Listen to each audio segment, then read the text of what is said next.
जालन्यातून एक मोठी बातमी समोर आली आहे। वाळू माफियांच्या विरोधात प्रशासन ॲक्शन मोडवर आलेलं आहे।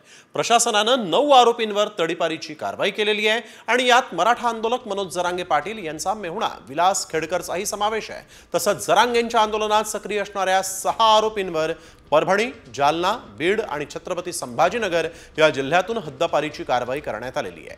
अंबड उपविभागीय न्याय दंडाधिकाऱ्यांच्या आदेशानं ही तडीपारीची कारवाई झालेली आहे। जालन्यातून एक मोठी बातमी समोर आली आहे। वाळू माफियांच्या विरोधात प्रशासन ॲक्शन मोडवर आलेलं आहे।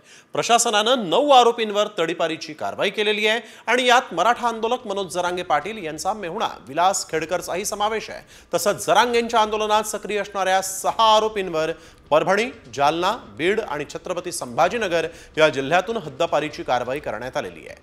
अंबड उपविभागीय न्याय दंडाधिकाऱ्यांच्या आदेशानं ही तडीपारीची कारवाई झालेली आहे।